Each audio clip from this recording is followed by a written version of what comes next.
Hello everyone, do you wonder what 17025-2017 requirements are and how should your management consider these requirements? So let's start this video and try and understand and review these requirements together. My name is Sunita and I am Principal Consultant at Sync Resource and I talk everything ISO. And let's start our journey to understand 17025 and the requirements with the screen share. All right. Now, if you are a lab owner and have been working with either testing or calibration lab, 17025 may have passed your path a few times, but you may have wondered that it's not for me. Maybe I'll do it in later on, or it may require a lot of work. So let's clarify all that and see what all is involved. 17025 is general sets of requirement for basically testing and calibration labs, and if there is field sampling involved, this standard also applies to them.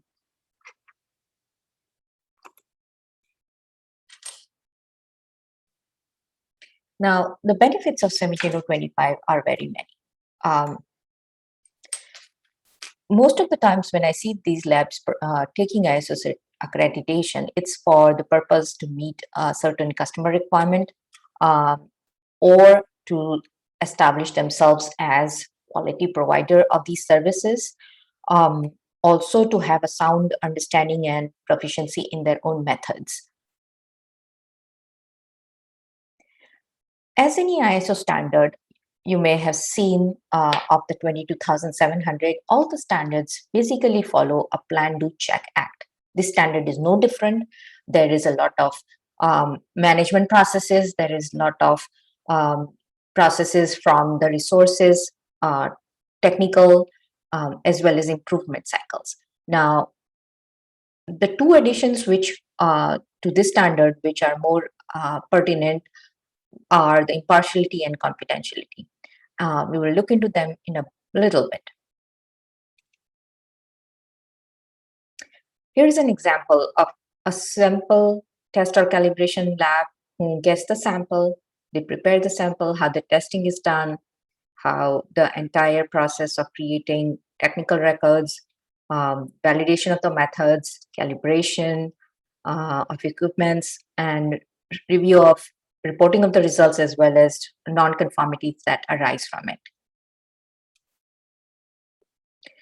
Now, as far as management's responsibilities are concerned, management by itself is responsible for establishing, first of all, what do you want to get accredited for, the scope. Scope is one of the most important elements whenever you do 17025 because it's the test or the calibrations you want to get accredited for. There are very many examples of scope and defining the scopes, and our team can help you define that easily. Then after that, you want to define the policy and the objectives. Policy and objective is one of most critical ones because this will also be one of the trainings you have to give to all the members in the team. You have to make sure that there is commitment by all the stakeholders within the organization so that they comply with the standards. Management has to provide the adequate resources and training that's necessary. Assign roles for two specific positions. One is quality manager, one is called technical manager. So either or, but you have to identify that person. If you're a very small lab, it's okay to have just one person be the technical manager and then have yourself as the backup. And then commitment to impartiality and confidentiality, which is required. So an NDA has to be, non-compete agreement and non-disclosure agreements have to be signed. As far as the structure requirement, if you are a lab who's pursuing 17025, what is required is that your lab should be registered and the registration documentation is required. Whether you are working from a permanent facility or from a temporary or mobile. So with labs, sometimes calibration or testing labs can be mobile location, meaning if you are lab and you are doing the truck scales, those calibrations are done in field, or sometimes you go to the client location. So that's a client location. So you have to identify where this calibration or testing activity will happen, which is within the scope. Identify the responsible key staff. Make sure how do you keep the data and the information confidential, because that's one of the biggest, most critical, important information here. Um, and also make sure that all the people within the organization know their responsibilities. You have a technical manager or a quality manager identified.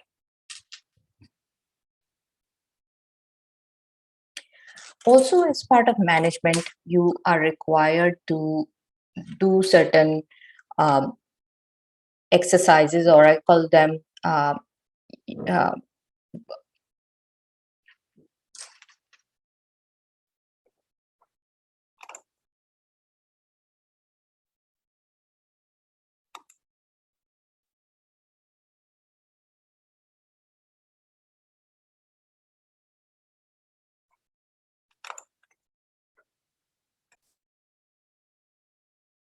or I call them workshops, which are done for risk assessment. Risk assessment has to be done for the entire lab, for all the activities that happen within the lab, and making sure that you cover all the entire scope, addressing anything to do with confidentiality, impartiality, the various processes, how customer requirements will be addressed, consequences of non-conformance, changes. Um, all this have to be assessed and treated based on um, the criticality or the priority to your lab.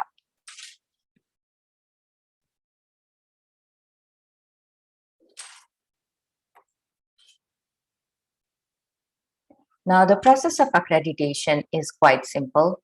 Um, you start with the gap assessment. Uh, the gap assessment, we call it a phase one. The phase two is documentation creation based on the gaps you have identified. The documentation required for this standard is the manual, procedures, forms, SOPs or the work instructions, and checklist. Now, manual is not a mandatory requirement, but we still do create a manual. The only reason being I consider that to be a communication tool for your internal employees as well as external clients or any vendors you work with or suppliers you work with, and that allows them to understand your process. Once you have created these documents, implementation has to happen. Within the implementation, you're making sure that um, all the checklists and the forms that are being created are being used. And the implementation phase, you want to have that for a few months. Within this time, you will have the methods, the standard operating procedures, the methods being validated, control plans are and are done. Implementation of documentation also includes two major exercises which are very specific to this standard, which is you will have to do a proficiency test. Now, proficiency test has to be done and the approval has to be given by the accrediting body.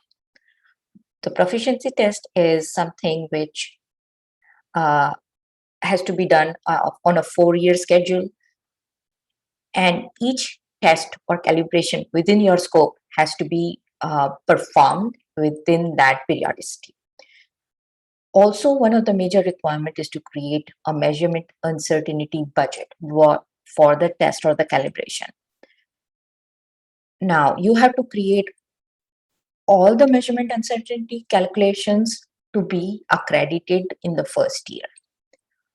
Once both these exercises are covered, you have to do the next phase is internal audit and do a meeting, which is an annual meeting called a management review meeting. After both these exercises are done, all the information about the internal audit, management review, the PT plan, the budgets, the PT results, everything is being handed over to the accrediting body. And there are few that you can select from. And based on all the results and everything, they will schedule your accreditation initial assessment 35 days out. There can be a prioritization done here, but that depends from the accreditation body to accreditation body. So that's something out of your hands here. So once they do the appraisal assessment, this is going to be only one appraisal. This is not going to be two-step. They will come only once, and based on the review, where they will see the demonstration of the test or the calibration, you will be approved and you will be awarded a certificate. Now, cost consideration. This is a question which comes to me more often, is what are the costs involved when we are considering this accreditation? Unlike other certification, for 17025, the direct cost is, if you are to go with a consultant, there will be consultant fee. Now, consultants can charge hourly. They can be charging a flat fee, or they can be charging based on small projects within the entire consultation. So the consulting cost, one thing you want to also see is, are the budgets or the measurement uncertainty being included or not. The next cost associated is the proficiency testing cost. So if you're using a proficiency test provider, a 17043 lab, then there is a cost associated with PT. And the approval has to be again given by the AB, accrediting body here. And then there is an accreditation cost associated. So these are the direct costs. No matter which, which lab it is, these costs will be there. Now there are some indirect costs. The cost associated with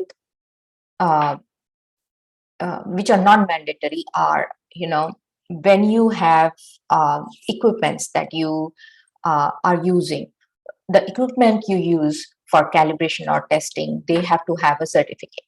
And these certificates sometimes don't have the statement of conformity reported on them. But if you are pursuing 17025, you will need the statement of conformity represented. And that's one of the costs associated. The next cost is, since you are pursuing the standard, you are looking to report better results. And for that, you need equipments which are with better resolution and performance. And that results into cost. So if you're looking for a very good analytical balance with the highest resolution, then it's going to cost you. Then there are some indirect costs. The indirect cost is the internal resource which you have allocated to this project. There will be some cost associated, because any person who's working on the project may be spending somewhere around 50 to 60 hours. And this is spread over a period of time, like 6 to 8 months.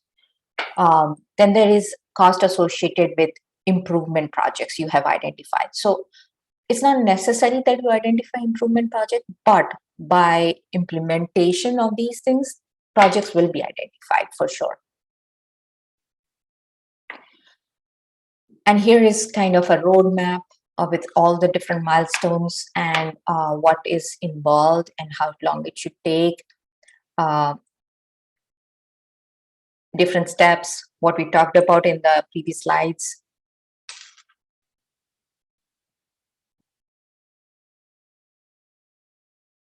Very direct involvement of management is to communicate and emphasize on the ISO requirement, to provide the resources, participate in the management review meeting, which is the annual meeting we were talking about, and engage in the external and internal audit.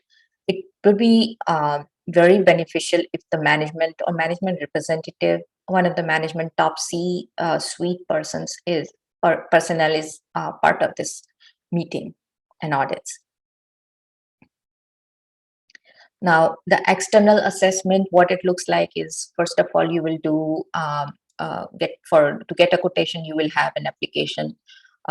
They will suggest they do a pre-assessment. Now, if you are working with a consultant, a pre-assessment may not be required, because that's similar to the gap assessment that is done. But if you're not working with a consultant, then you will require a pre-assessment. Now, based on that, there is a document review they will do. Then they could do an optional planning visit, which a lot of people are not doing right now. That is followed by the accreditation assessment. After the accreditation assessment, if you are given any corrective actions, that corrective action results have to be submitted, and after that the accreditation decision is made. You will be informed when the assessment has been conducted, what your findings are, and to a tentative timeline when you will be awarded the certificate, so there is not a surprise here. Once this is done on an annual basis, there will be a surveillance audit, and after 2 years there will be a reassessment. Now, the mandatory things that is requirement for any lab prior to the initial assessment is to make sure that we have to give in 1 month in advance to the AB is lab manual, internal audit report, management review meetings report, budgets of uncertainty, 4-year PT plan, and PT results. These are must-haves and have to be submitted. Otherwise, there will be a reschedule, and reschedule fee will be charged.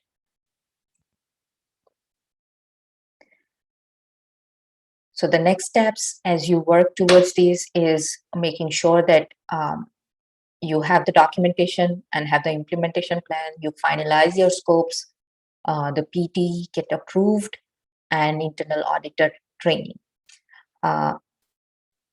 This is the base minimum overview. If you want in-depth clarification on anything, you can also go and ask some questions to us contact us at syncresource.com.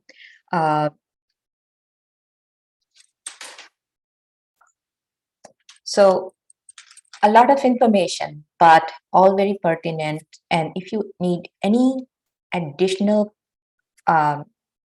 information, please don't hesitate to get in touch with us. If you need any more documentation like gap assessment, please request that, and one of our team members will be sharing that with you.